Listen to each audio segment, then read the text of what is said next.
Sahana vavatu, sahanau bhunaktu, sahaviryam karavavahai, tejasvinavadhitamastu, ma vidvishawahai. Om Shanti Shanti Shanti. I want to see my students shining. I am committed to see my students shining. I really do care about every one of you. That's why I do this. It's not just because I love to teach, but I really care and I want to transfer. I want this transferred into your understanding so that when we walk out, we have something has stirred up, something happened, something has transformed. Maybe not immediately, but it will take some time.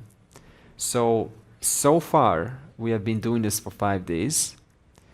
Has something been held in your mind? Something that wants to be asked, something that is not clear, something that you feel needs some refinement or some extra support, some extra words from me that would make you more comfortable with what has been taught so far. Think. What would you like me to say? What is on your mind? This is your chance. Yeah, this morning, it just popped up like that. When we were talking about Atma Bodha this morning during the class, it's quite deep and profound. And finally, I say knowledge is also a thought. And finally, I have to collapse what I'm running behind for years together. Yeah. And finally, am I running behind an illusion?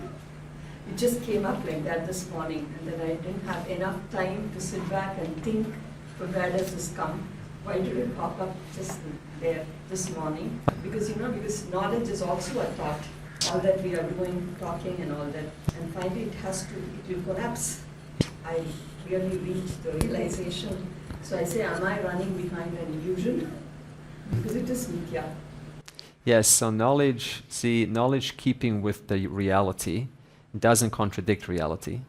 If I have knowledge that is in contradiction with reality, then it's not aligned with what is. So once you understand something, if I understood what you were saying so far, once you understand, there was a verse that says, like soap, not powder. Soap, not powder is what does the job. It collects all of the dirt that was making us not see through our false notions. It was making us see the reality as a snake. And that knowledge, when it gets collected and it then sinks to the bottom, both the knowledge and the ignorance sinks to the bottom, it's done its job. So what is left is just effortless understanding. It doesn't have to be carried. It doesn't have to be constantly affirmed or reminded, or you're not listening to audios out of the intention to understand the reality. You're listening because it's coming out of this love for that, being reminded, because it's so nice to hear the knowledge over and over again. But it doesn't really sort of improve your understanding of who you are, because that is permanent. Once that's there, that's there.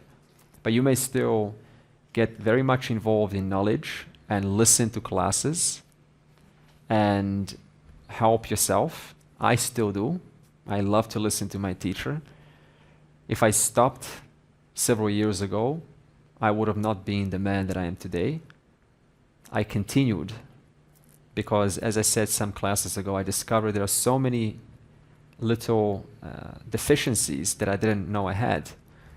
And there was many uncomfortable moments in the class with my teacher where I I got up and I just felt sad that how far I still am from being a mature person that I want to be. But that was the very reminder, the very trigger that I needed to come back. That's why I came back. I refused to let that take me away and take comfort in saying, I don't need to learn anymore. Come back. And that refines little by little. And the transformation that you go through is amazing. You really come to a point and you say, I absolutely never thought I could come this far. It's a genuine point you come to. I hope you can relate to me. How once upon a time we started and we looked up to these big people and we thought, I will never be that. I will never be a Buddha or Ramana Maharishi, who I followed for years, and he was the only figure. The only figure, he was everything to me, and Nisargadatta. And when the knowledge came in my life, I never again opened Ramana's book, ever again. This was over 7, 8 years ago. Never again, not even a page. Why? Because the knowledge puts you at a whole different level. You just see right through. You'll be surprised how quickly and how much, if you're sincere and honest with yourself, not letting any space for letting it pass, none of that. You're sincere, you want this fixed. You want the knowledge to percolate your whole being. You want it to shine through your words, through your thoughts about the world. You want it to be available when knowledge and challenges come. You want it to be available at all times. You want it to shine in how you deal with people. You want that. There's this sincere yearning. I want this totally percolating through my personality. And that takes some time. Therefore, even when we have realizations, as Vijaya is talking about, that even this knowledge is mithya, that very knowledge, mithya, continues to transform the person who you're going to spend a long time with still, a couple of decades maybe. So we want to polish up the person at the same time. Even though you know you're free of the person, you still want to polish up the person so you can appreciate the glories of Ishvara. Removing the blocks that are preventing me from connecting with myself, with the world, with those who are opposite, with opposing notions. I want that transformed. This is what you say to yourself. Sincerity. What makes somebody who stops halfway up the mountain, or maybe they get up to the mountain and they say, I've done it, and someone who gets up the mountain and just continues their journey, what's the difference? Effort. Just effort. Sincerity and effort. I love God so much that I'm willing to work my whole life to please Him through service. There's no question of stopping. You're also helping yourself, but you're also helping other people. Because devotion is a natural expression of your understanding that all that is here is Ishvara. And that devotion is refinement, little by little. It is told that at last you will become the knowledge itself. There is no difference between you and knowledge. A stage will come. It's in Vedas that Brahmavid Brahmaiva Bhavati. Have you heard? Yeah, so Brahmavid Brahmanishta. So Brahmaiva Bhavati. Whoever, one who knows Brahman becomes Brahman. the one who knows Brahman is Brahman. Yeah. So in terms of becomes, that becoming took some time. And then that becoming has now, the knowledge has done its part, and now I know myself as I am. And on the outside, people look at you like an ordinary person. They will still look at you as having an ego, as having an individuality, as ordinary, just like anyone else. The whole journey is inside, and only you know it. So it's not about claiming who is liberated or not. We're not interested in that. you know it. It's a personal, silent journey. What I was thinking about a couple of days ago was the part that you talk about the place where you're born, like for example here in this society or in a tribe. Mm-hmm. And I was thinking further about this, like, is it so bad to born there in a tribe? Because here we in a very rushed society, Yeah. like with a lot of distractions. Mm. And I was thinking, if you're in a tribe, you're born kind of another life and you one with in harmony with nature. This connection I was thinking about. Okay. I mean, it's hard to tell because both sides have positives and minuses. All this knowledge, you know, they don't have all of this. Yeah. But they don't know this, but I think they live a harmonious life. They live a harmonious life, and it is participating with, you know, doing your family affairs and food, and you have to cook food. So it is very much in the world, and it's a harmonious life in the world. So The basics, yeah, and they probably don't have as much societal conditioning as we do. But the thing is, they speak a language that is not English. So you suppose you bring the Vedas or this knowledge to them. Now, who's going to translate? So this means they need a means of knowledge to arrive to the truth. Do they need this knowledge? Yes, everyone needs this knowledge. So we have to make a distinction between a tribal harmony within the tribe, and what this knowledge does for us. So Tao Te Ching talks all about this, how to be in harmony with nature and do the right thing. And there's one nice verse that says, whenever you grow fast, if you're allowed, nature will find a way to cut you off. That's when people grow very fast and they're loud about it. I'm very rich, very rich, very rich. And suddenly something happens and you fall. This is why charity is so important, because there's a system built in that we have observed that if you accumulate too much, it starts to eat you. It starts to annoy you. It starts to become a burden. And it starts to bring different situations that now want to take all of this stuff from you.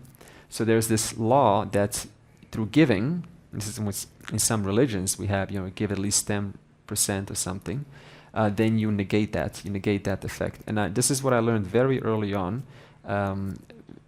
through giving. And you think you're losing out, but you're getting so much more. So before I answer, yes, Simon? No, just, can I cut you? Yes, please. Yes.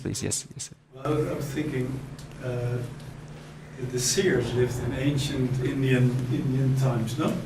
It was called like the Satya Yuga. Yeah. They were probably, we don't know how historically, maybe it was even prehistorically because it was before things got written down. So that was probably a hunters, collectors society. These people lived in the woods, in the far forests, and they had their vision, of course, with the rishis. Of course, it's possible, very primitive ways of life.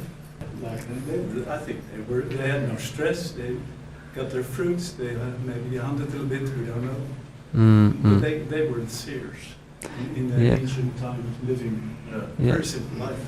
Yeah. So it really depends on what knowledge you have, because a culture can very much be in harmony, but still in Vedanta we say it's within samsara, so it's within the cycle. So this means you get born, and then again you will have to be in this tribe, so like this. So we're talking about coming out of this cycle, because you're so much more than this individual. You're so much bigger. You are everything. So this means as long as I am in a nice tribe, I will feel that harmony and that familyhood, and there will be no reason to seek anything beyond that. So that's one disadvantage of having that comfort. Yeah. But we're talking about being the truth of time and space. All of this is within time and space. Tribes are within time and space. Harmony is within time and space. You can have the most utopian world. Never mind tribe. What about heaven? Heaven, you have a much lighter body. You have, there's no sickness. You live longer.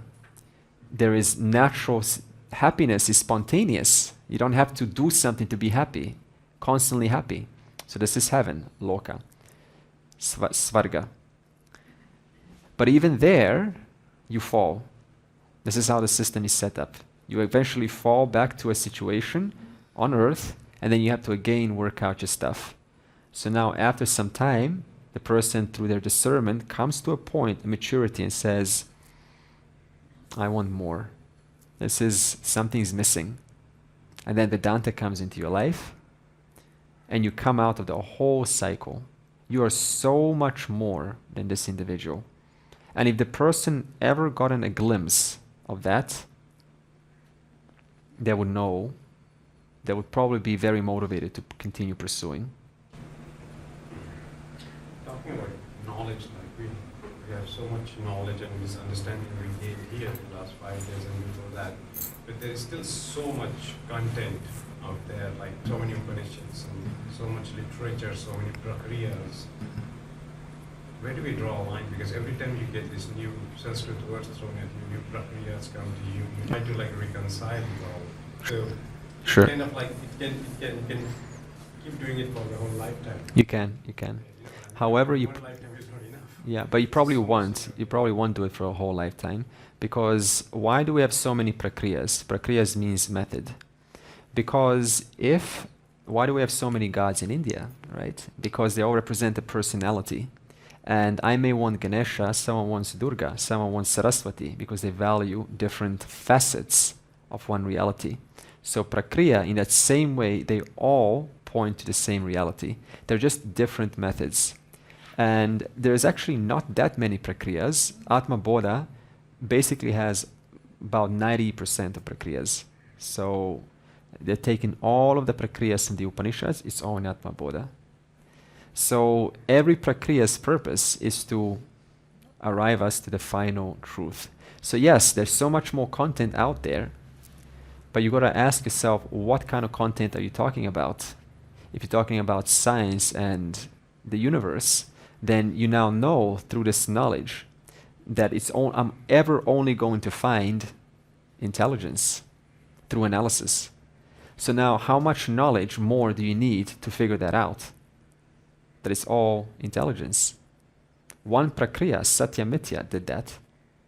So now suppose you teleport yourself into a world where it's a big library.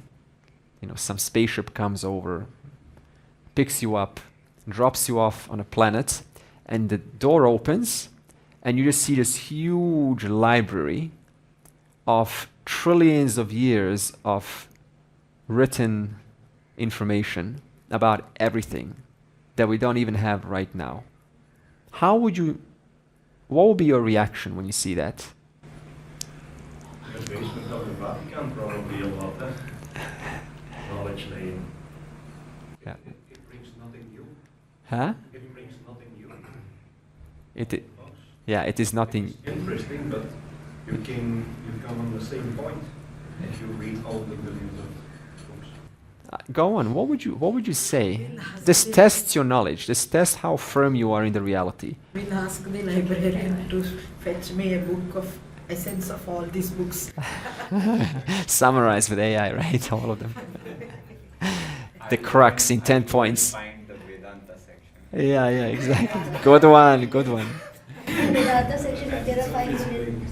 That's fine. All those 5 minutes are taking me to the same thing. Is that all these That's prakriyas why leads to a same. No, Same thing. So you only read Atma Bodha. There will be a librarian there, no? There will be a librarian, of course. We will ask Librarian. Which is the best book for the moksha.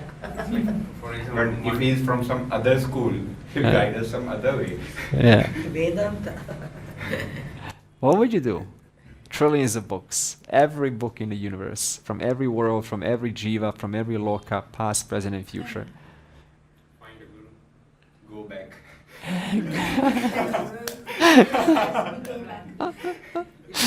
Overwhelming. Not having any of this. It's not my cup of tea. It's not my cup of tea, right? I was fine with Atma Bodha. No more book is needed. Directions back to earth. That's the book I'll take. That's the test, you see. Would you be absolutely in awe? Would you get depressed? Oh, there's so little I know. I will be depressed. You will be depressed. No problem, you're honest. You'll be in awe. You're in awe. All this intelligence. I like that. You will be in awe. Wow. That's fine. I can appreciate all of this knowledge. All of this knowledge is in me. It's not in me right now because while I am here in this body, I don't have access to this. But when I drop this body, all of this is none other than me. Therefore, there's no fascination. There's appreciation, as Simon said. There's nothing nicer than being a human, if you think you're a human, but especially a human who has realized himself, because you can either it's all the stress is gone and it's just, but you can also play. It would be very boring just to be pure awareness. It's very, so it's very special kind of, you know. Yeah. It's It's a mystery, you know. It's almost like we're denying and pushing things away, but that is the very play of life, your very Shakti that makes it interesting. I've been a big reader my whole life. You could always find me in the library. Since Vedanta, nothing. Just Vedanta. Just Vedanta. I couldn't care less. One time I went into a bookstore, and like Vijaya said, there's an epiphany, and it was an epiphany for me, and I looked and I said the question, after I read all of these books, what has really changed? I'm still here looking now for another book. See, that little epiphany there, and that just comes, and then you realize, so then who is this I that's still here? And then you pursue a whole different set of books. Oh, okay, I read all of this. Okay, Okay, now, last word of the last book. I've just finished 100,000 books. The end, period. Okay. Close the book, and I'll go back for a coffee, go for a tea, do the same things as usual. Now I'm just carrying all of that load in my head. I probably can't relate to people anyway because I know too much. You're not here to know everything. That's Ishvara's job. I'm only here to recognize my truth. That's it. Let's not confuse our duty. And to accept that, that's maturity. That means I'm not identified now with this Vijnana Maya who just wants to fill itself up more. For whom? Sure, perhaps I have understood, or maybe I'll see now. So, how do you give back those 50,000 that you needed, that you got from other people? How do you share? How you give that back ethically? Okay. Well, I mean, you will naturally be compelled to, value for value exchange. You don't have to give in the form of money. You can give also in the form of your time, in the form of your smile, in the form of being a friend, in the form of, important charity, because it's not like it's just going to the person, it's going to the whole field. Because when that person to whom you're giving money back to, when that person dies, to whom are their money going to? Goes to the government. You see? So ultimately it just circulates. So whether you give the money back to the person or anywhere, it's ultimately going and circulating within the field. So how do you give back ethically, if I heard the question? You give back ethically by doing what is to be done, by giving where you want to give, and if you want to keep, that is your discretion. For example, something more concrete. As I said earlier, very early on, I learned this principle of giving. Just give, no matter what. Give to charity. Just don't let it hold. And I used to give to people who were, how did I call them? Monks who are just sort of cruising along and they need money. I just love to give to them. Then I give to charity. There's one charity here, Satyahari, he's here in India. He helps orphan children. And every month, I just give a little bit to that. So there's always a flow. There's always a flow going. It's always going somewhere. And you just set that up, recurring, I forget about that. And I feel in my experience that it's almost like Ishvara just gives you so much more somehow. That's my experience in 20 years of giving, money. Never allowing myself just to keep it. There's something in me I can't keep it. I have to give out a little bit. I have to give, but intelligently. We're not saying now go give, but still having financial issues. Yeah. Have I answered the question somewhat? In fact, you always need to make money to even get here and follow the lesson, to follow this path. Yeah. You need it. Yeah, you need it. You need money, you need finances, you need friends, you need support, you need health, and all of that is done within ethics, the field of ethics. And there's always someone that you can give to, there's always something that you can support. And if you make so much money that you think, oh yes, now I don't have to work, I can go travel, go to India and be busy with all of this. But so you need to make a lot of money like this to chase your path. Yeah. Yes. It helps because obviously. I like this part. Right. Make a lot of money to follow this path. Yeah, but we're not talking about. Yeah, we're not talking about a lot. We're just talking about. Right. And there's no figure. I mean, you have to figure out what is enough for you. In fact, I heard a very interesting lesson when I was 17.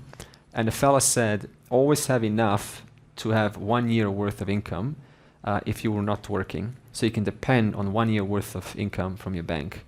And that was, very comfortable to hear. And so, right, that's what you do. You apply that so you can be comfortable without having that worry.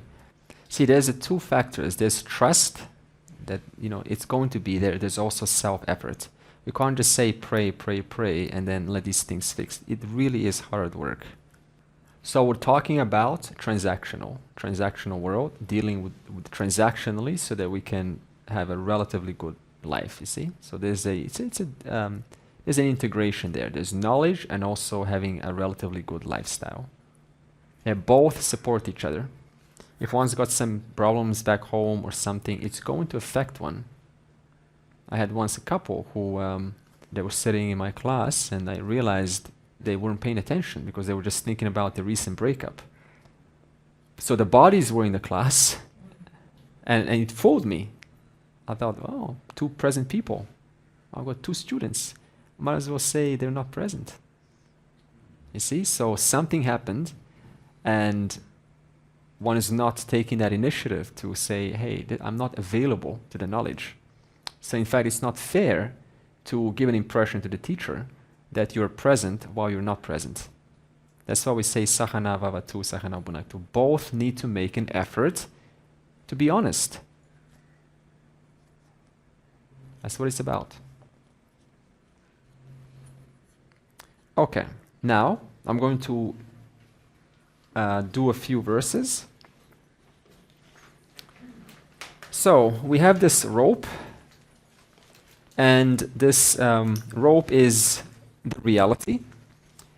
And the rope is always the rope. It remains as the rope. It never changes into something else. But my own avidya, ignorance, will make and impute notions onto this rope. And what kind of notions? Well, it could be like I am one individual who has to participate in this world. And heaven is another thing over there, and I want to go to heaven. So this means everything that I do while living here will be in the name of looking for heaven. But both now, even heaven, I may put a snake onto that. In fact, that's what we often do. Vaikuntha, there's going to be Krishna up there. I'm going to dance with him, with the gopis. Every time I hear this. And you have no proof of that. It's just a vision that's been sold by one man who himself got it from somebody else. And that vision has accumulated a following. and that the vision appeals to certain individuals. It doesn't require thinking, so it's very attractive. The promise is huge, the benefits are huge, the actions are minimal. Perfect sales pitch. And thereby it becomes something to look for, a sales pitch. That means a perfect promotion, perfect offer. Okay? And so this is what people like to hear. So not only am I looking at myself as a snake, I'm also looking at is that place that I'm going to go to as a snake. And then being a snake, I try to convert others into being a snake too. My snake. My institution snake. And then I say to them, if you don't join my institution snake, you're going to go to another kind of a place, down, Naraka. And even that becomes a snake. In Naraka you will burn and you will, bad things will happen. So the heaven is a snake, the Naraka, the hell is a snake, the person is a snake, the words they're saying is a snake, their ideologies are a snake, and then they try to convert others into a snake because it makes one feel better. When you know the reality, there is no need to convert anything. You simply understand where things are. Some people are here, some people are here, some people are here. Only when I don't understand, I am bothered by others. Then I want to bring them on board. The moment you establish your knowledge higher, seeing through things, this whole thing about conversion, about being bothered how people are not showing up or there's not enough, I want more students, all this stops because you understand how hard it is to come from Dvaita, Vishishta Dvaita to Advaita. It's the rarest of the rarest of the rarest, possibly the rarest, the absolute rarest. Therefore, an Advaitin understands this journey, that it's not easy to get up here. Everyone else is going to keep on yapping, yapping, yapping, yapping. So, when you understand the nature of the reality, all these snakes at once dissolve. Because whatever you're chasing is intelligence. There's nothing but intelligence here. I am born out of intelligence, sustained by intelligence, resolve into intelligence. The truth of me and that intelligence is one. Therefore, this pressure of what about other people, what about the world that's suffering, this is always going to be a question that's valid. But this question stops because you see where things belong. So it helps you to relax. You see things, this is why things are the way they are. Therefore, no more nonsense. No more sales pitches, and you hold yourself strong. And sometimes you have to say, stop. I don't want to hear this. Stop. Because you understand who you are. I don't need to hear yapping in my, hey, come over, come over, come over. Here's a number, join us, join us. Firm. This is not some man thing or woman thing. This is coming from confidence. Because through experience, you come to see how much nonsense there is outside. And I journal things. And every time something happens, I write it down. My journals are long. And you see common patterns. And you go, okay, I know exactly what they're going to say, how they're going to say it, what they're not going to say, how they're going to approach me, what kind of demeanor they're going to have, what they're going to say behind my back, how long it will take before they change the tone. Everything, it's always predictable. Every single time predictable. Almost like a program playing. Here we go again. And this gives you confidence because you can't get fooled anymore. You're standing firm, strong, while the world is still yapping, yapping, yapping, yapping, yapping. Therefore, the implications of removing the snake are huge. You just relax, let the world go. I see the rope. I see the reality as it is. So this was verse 27. Now, verse 28. Atma illumines the intellect and the senses. Atma avabhasayati ekaha buddhi adini indriyani api. Deepaha gata adivat swatma jadaihi taihi na avabhasayate. So he uses an example of a lamp. And a lamp, I mean, you can put a torchlight or something. A lamp illumines, imagine like lifting a cup of a lamp, right? And then, the lamp is shining. And it immediately, when you remove that cup, it starts to light up all of the objects in the room. But it also lights up absence of objects in the room. Because you will say, so for example, this is a dark room, and I turn on the light, and the light, because of the light, I will see the harmonium. But suppose I want to find a guitar. That light will also reveal the absence of guitar. Therefore, that one light, in the presence of it, objects come to be, but also the absence of objects come to be also known. And that one light is Atma. And how does this come in our experience? Well, that one light is in every one of your experience as the I. So in whatever experience that's generated through the 5 koshas, remember, experience is always generated by the 5 koshas without a single exception, even if it's oneness. In every one of those experiences, I will be there. And what is this I? As the verse says, is going to be that light because of which that object of experience is recognized. And also, a moment later, when that object is gone, the absence is also going to be recognized. Therefore, this light becomes the revealer of my life, revealer of experience, revealer of sensations, revealer of doubts, revealer of thoughts, revealer of thinking. Suppose right now you're going, your mind's going all over the place. Where is that happening?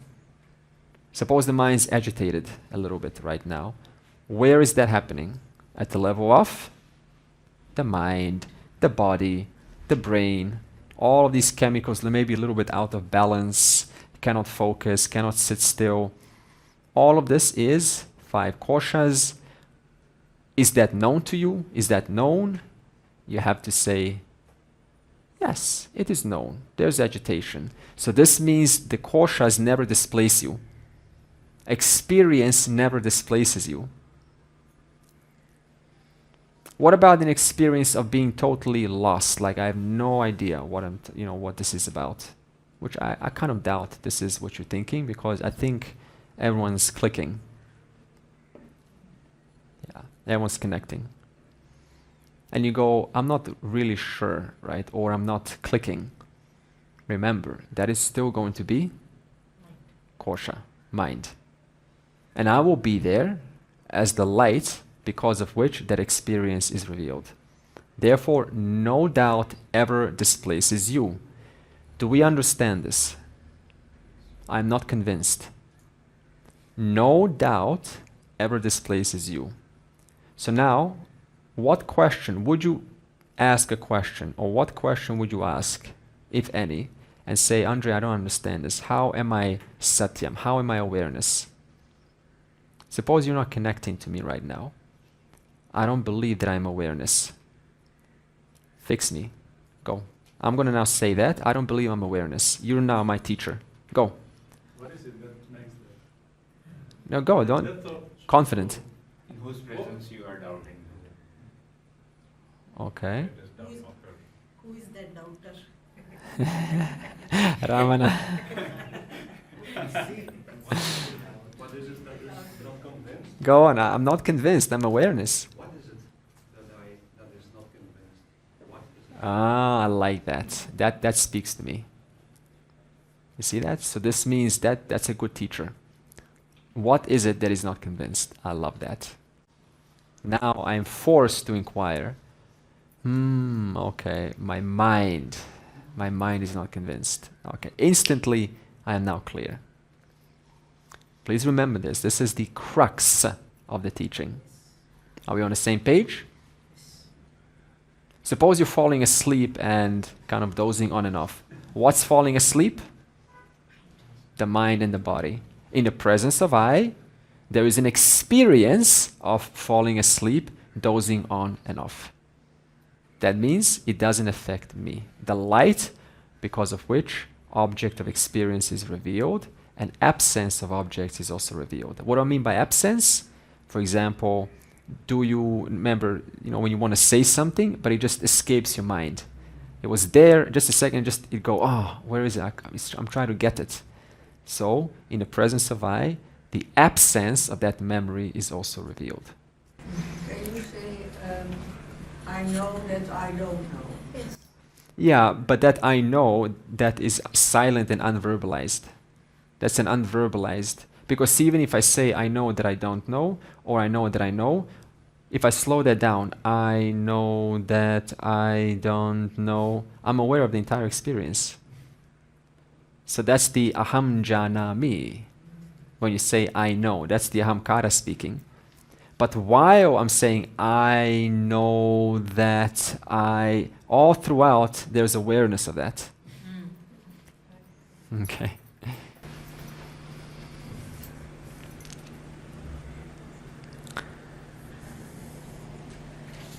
Whenever in doubt, just start speaking slowly.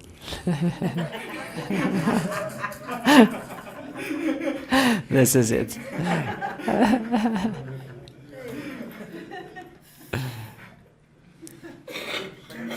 you're too fast, you don't recognize it. So it's not a joke. It's not a joke, it's excellent. Just slow down.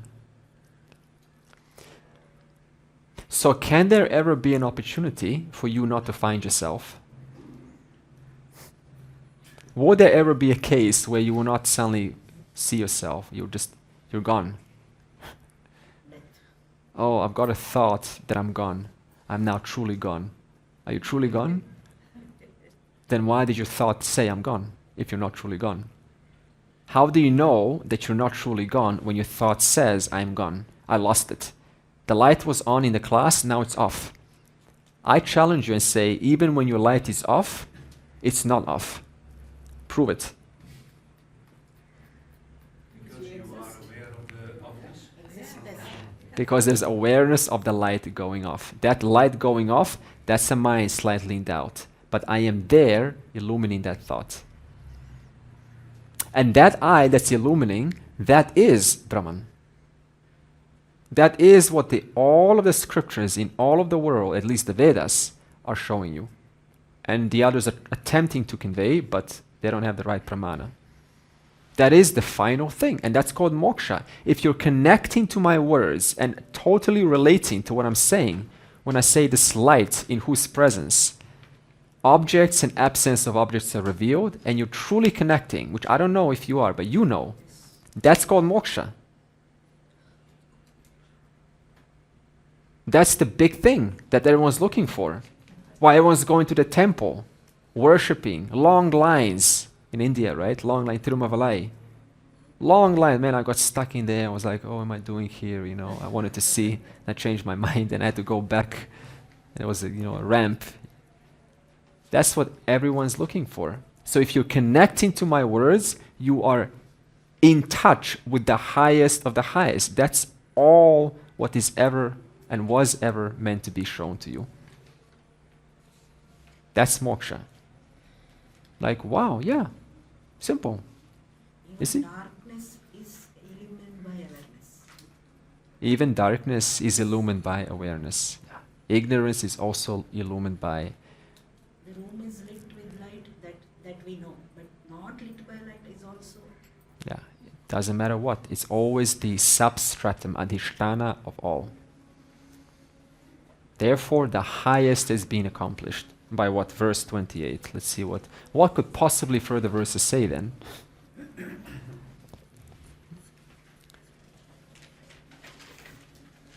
Okay, so verse 29.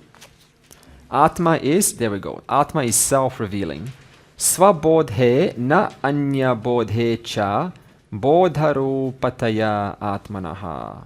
Na dipasya anya dipe cha yatha swatma prakashane. So exactly what I'm saying. A lighted lamp does not need another lamp. So if every object requires to be illumined in the presence of I, like ignorance, right, or knowledge, in the presence of I light that up. Then what lights you up? What lights awareness up? Huh? Self-revealing. Self-revealing. What lights awareness up? Keep going. Nothing. That's it. That's the final thing. Nothing lights up awareness. Just like nothing lights up the candle is self-revealing, the sun is self-revealing, the fire is self-revealing. Awareness is the final reality, it is self-revealing. So there's no one lighting your awareness up. You, that awareness, happen to be the truth of all things, from which this world comes, from which this class comes, from which forms come. And that awareness becomes self-evident when the knowledge takes place. It's self-evident. I can't grasp it, but I can definitely understand that in the presence of I, there's a mind that is attempting to grasp it. Just the fact that there's a mind attempting to grasp, awareness is there, because it's lighting up that failed attempt. It's like soap. When you try to grasp it, it slips. But there is an attempt to grasp it, which means I am in that experience. I have not been displaced by my seeking.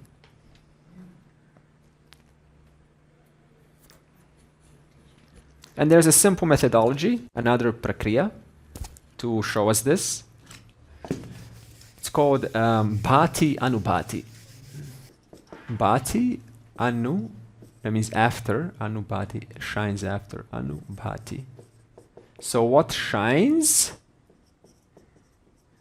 and what shines after? After shines. So all we want to do with bhati anubhati is discover what is the final self-revealing presence when we go through a methodology. We want to find the final source of the light. So we'll take a pot. See this pot, right? Suppose it's dark and I turn on the light. This pot shines only after the light is turned on. So the pot becomes anubhati, and the light, the physical light, becomes bhati. Or the sun, right? Whatever. Then I can go one step further and say, well, what if my eyes are closed? Right? From my standpoint, at least, there's no more light. From my standpoint, there is the light still. So this means my eyes, that means the light only shines after my eyes are open. So my eyes are now, so how do we say, light was bhati, and then pot was anubhati. Now light becomes anubhati, and eyes are bhati. So this means eyes have more precedence, more importance. Now, if your mind is in coma or mind is sleeping, what to say of the eyes? That means the eyes cannot shine. They shine only after the mind is activated. Therefore, the eyes become anubhati, and the mind becomes bhati. Now, where is the mind? We can say it's in the waking state and the dream, in the dream state. So what becomes the final anubhati? That is through and through all three states. Yeah. So the mind now is anubhati. It only shines after I reveal the mind. Without me, the revealer, the mind cannot shine. And I become the final bhati, the one that shines. What shines after and what shines finally.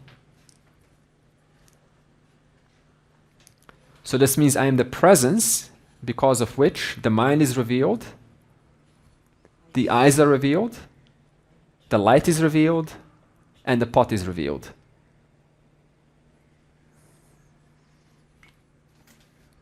Without that final I, all these, there's nothing to say, there's nothing to know. So this means what kind of a relationship is it? It's a satya mithya relationship. And suppose you come to that final I, do you have to do something now? Do I have to do about that? Suppose you come and you're connecting to this knowledge.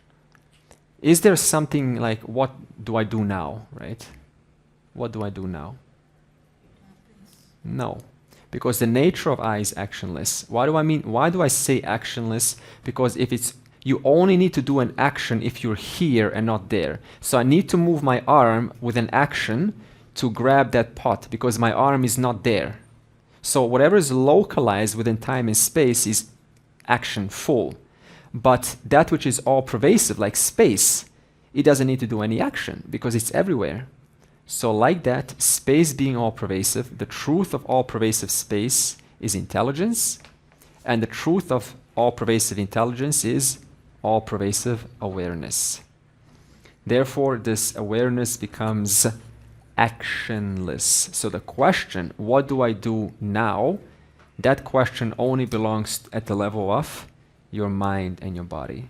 In fact, that question won't really come up anymore because you understand you are all-pervading, and your body, which is trying to understand and connect to the knowledge, that is what is doing the action. They're outside. Yes, the Dayananda Same. thing. Dayananda calendar, same. Oh, okay, yeah, wow. Actionless nature is ours. Wow, okay. Actionless awareness is what we are. What we are, yeah. Okay, so that's the end of our time, right? Verse 30, negation of upadis reveals oneness. So it seems like we're going to a new section, unity of individual and Brahman. So verse 30, nishidhya nikhila upadhin neti neti iti vakyataha vidyat aikyam mahavakyaihi jivatma paramatmanoho. How does Shastra start? It starts with what we know. So you have to start negating what you already know yourself to be. And this is called neti neti. Na iti, na iti. That means I'm not this, not this. We've already done that with the koshas. So we say na iti, na iti. Neti neti, that's sandhi. So what am I not? How about, right, we start with what we have. I am not the senses, right? Because if you were the senses, when your senses are inactive, then you would become inactive. You would go out of existence. You're not the gross body, because the gross body is going through changes, through decay, through through fatigue and so on. But there's a presence through and through all of that.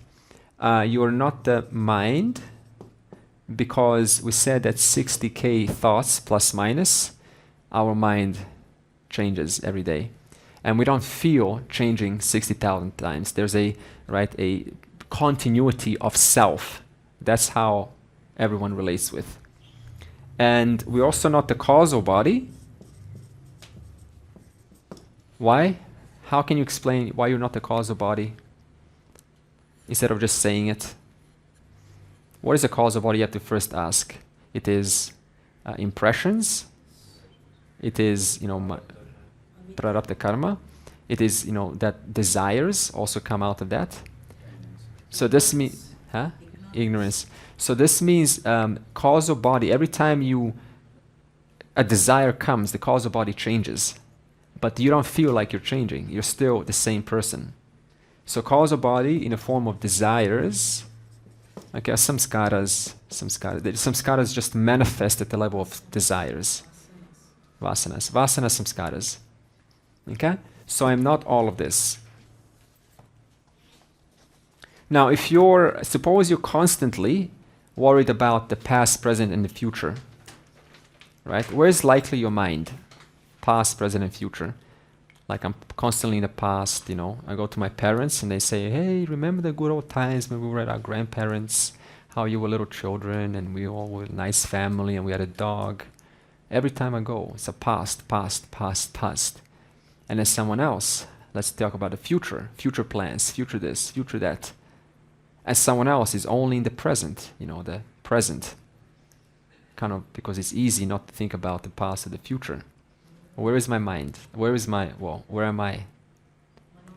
In the mind, in the mind. So this means if I think about constantly past, present, and future, then that's work for you to do. That's some work. That is an indicator that your eye could be potentially within the mind, because that's what the mind does. Past, present, and future, and I'm constantly past, present, future, past, present, future, future, past, future, future, past, present, future, past. Like that. You see this? There's no sense of just, hey, this is the mind. This is what the mind is doing. But you're not constantly in this cycle of past, present, and future. What to do about this? This is your inquiry. This is your inquiry. I'm just pointing out a potential indicator of associating my mind, myself with the mind, and then saying in class confidently that I'm connecting with the words, and yet the mind will still, and you will go in this mode. Okay. Now, when we negate all of this through inquiry, does Atma reveal itself automatically?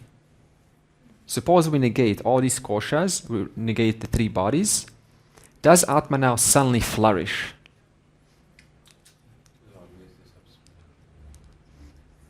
It doesn't. Why not? Because you still have to know what Atma is. I can't just keep negating. I have to tell you explicitly, this is Atma. And that's why we have Mahavakyas. Prajnanam Brahma. Consciousness is Brahman. Awareness is Brahman. Tattvamasi. You are that Brahman. Otherwise, if we just keep on neti, that is as good as calling it shunyata. Shunyata. Okay? That's Buddhism. You keep on constantly negating. What ground am I standing on? What am I grounded on? There's nothing to hold me. There's nothing to embrace. Because whatever I try to embrace is shunya. Therefore, neti has done its job. But I also need Mahavakya, a statement that shows me that the truth of this mind is Ishvara, the truth of this world is Ishvara, and the truth of Ishvara that is making my mind what it is, that's making this world what it is awareness. I need to be told that explicitly. You are existence, awareness, which has no second. And then we go into that inquiry and we understand what each word means. Therefore, Atma doesn't automatically reveal itself. You need to be explicitly told. So now, what is most of the world doing? Naiti. In other words, they are addressing what?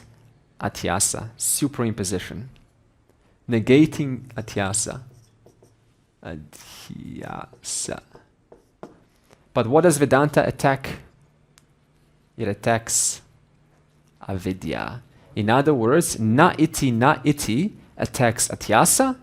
The 5 koshas are attacking atyasa. The 3 bodies are attacking atyasa. Mahavakya, you are that. Prajnanam Brahma, Aham Brahmanasmi is attacking avidya.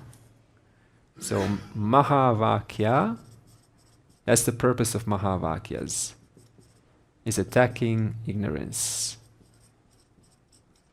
Ignorance. And so both have to be addressed. And that completes the equation of Vedanta. And therefore, tomorrow we will continue further analysis we are sort of good on time. Tomorrow we will have an ordinary day. We've cancelled our afternoon off because Udupi is very busy. So this will happen later, it will be announced. So tomorrow, ordinary day. Purnamadav Purnamidam Purnat Purnamudachyate Purnasya Purnamadaya Purnam Eva Avashishyate. Om Shanti Shanti Shanti.